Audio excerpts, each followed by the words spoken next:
नमस्कार बंधुरा आज आमी आपनादेर टैंगरा माछ दिए नतून फुलकपिर झोल रान्ना करे देखाबो। तार जन्य देखुन बंधुरा एखाने आमी कयेकटा टैंगरा माछके भालो करे धुए एकटू लवण हलुद और काँचा सर्षेर तेल माखिए रेखेछिलाम। कारण एई टैंगरा माछगुलो तो आमरा जानी भाजार समय फोटे, यदि एई काँचा सर्षेर तेल माखिए राखी ताहले किन्तु टैंगरा माछगुलो आर फुटबे ना। এখন আমি এই রেসিপিটি কেমন করে করছি বন্ধুরা, প্লিজ একটা লাইক দিয়ে দেখতে থাকুন। আর এখানে আমি ফুলকপির ফুলগুলোকে কেটে ভালো করে ধুয়ে তারপরে একটু গরম জলে ভিজিয়ে রেখেছিলাম। তাহলে কিন্তু ফুলকপির যে একটা গন্ধ থাকে সেটা থাকবে না, আর এর ভিতরে যদি দুটো একটা পোকা টোকা থাকে তাহলেও সেটা বেরিয়ে যাবে। এখন আবার আমি এই ফুলকপিগুলোকে ভালো করে ধুয়ে এই জল থেকে একটা পাত্রে তুলে নেব। রান্নার জন্যে এখানে আমি গ্যাস ওভেনে একটা কড়া বসিয়ে তাতে পরিমাণ মতো সর্ষের তেল দিয়ে দিয়েছি। এখন তেলটাও গরম হয়ে গেছে। এখন আমি লবণ হলুদ আর কাঁচা সর্ষের তেল মাখানো মাছগুলোকে দিয়ে ভেজে নেব। বন্ধুরা, আমি কিন্তু রান্নাটা সম্পূর্ণ সর্ষের তেলেই করব।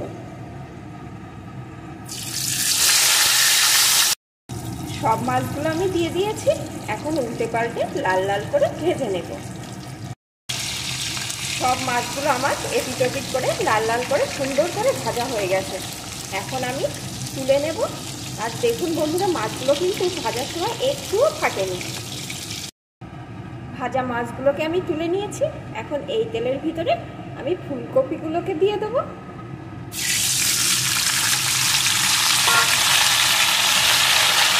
দিয়ে দেবো সামান্য একটু লবণ।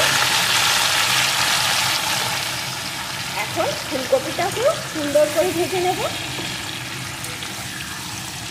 আর ভাজার সময় আঁচটা কিন্তু আমি মিডিয়াম টু লোতে করে দিয়ে ভাজবো, তাহলেই ফুলকপিটা ভালো ভাজা হবে।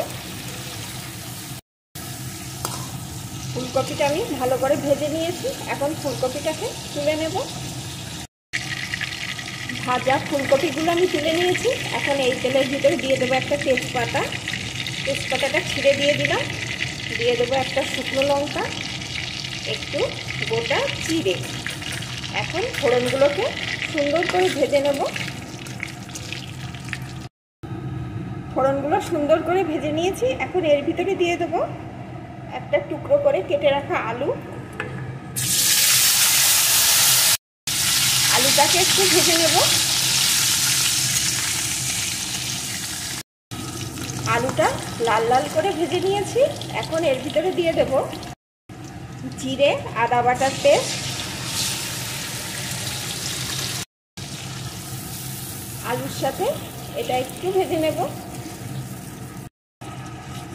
জিরে আদা বাটার পেস্টটা দিয়ে একটু ভেজে নিয়েছি। এখন এর ভিতরে দিয়ে দেব টমেটো আর কাঁচা লঙ্কার পেস্ট।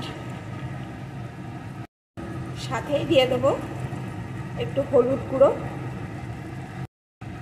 স্বাদ মতো লবণ, একটু লঙ্কার গুঁড়ো,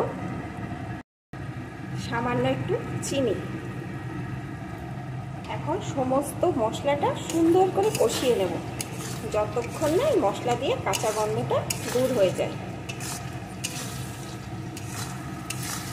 আর মশলাটা কষানোর সময় কিন্তু আঁচটা আমি মিডিয়াম টু লোতে করে দিয়ে কষিয়ে নেব, তাহলে মশলা কষানোটা কিন্তু খুব ভালো হবে। যদি হাইতে দিয়ে কষাই তাহলে মশলাটা নিচ থেকে পুড়ে যাবে আর পোড়া গন্ধ হয়ে যাবে।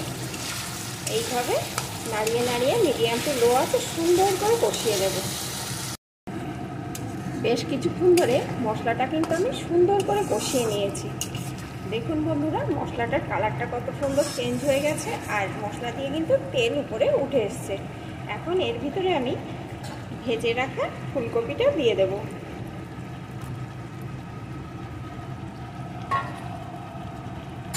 এখন ফুলকপিটাও এর সাথে বেশ কিছুক্ষণ ধরে এভাবে নাড়িয়ে নাড়িয়ে কষিয়ে নেব।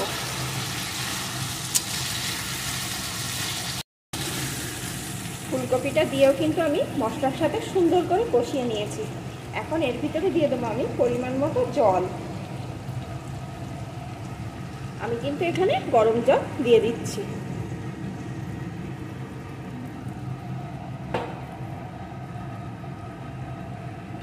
একটু নাড়িয়ে নেব, নিয়ে এটা একটু ফুটে ওঠা অবধি অপেক্ষা করব। ঝোলটা কিন্তু ভালো রকম এখানে ফুটছে। এখন আমি ভেজে রাখা ট্যাংরা মাছগুলোকে এর ভিতরে দিয়ে দেব।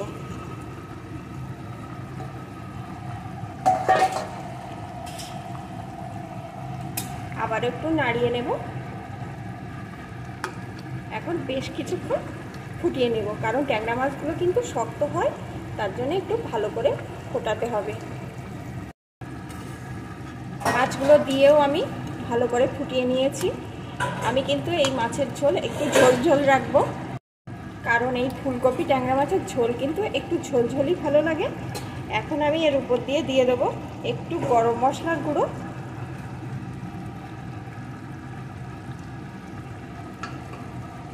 এবার মশলাটা একটু মিশিয়ে নেব। এখন কিন্তু আমার এখানে রেডি হয়ে গেছে নতুন ফুলকপি দিয়ে ট্যাংরা মাছের ঝোল। বন্ধুরা, আমার এই রেসিপিটি কেমন লাগলো প্লিজ কমেন্ট করে অবশ্যই জানাবেন। এখন এটা আমার রেডি, নামিয়ে নেব।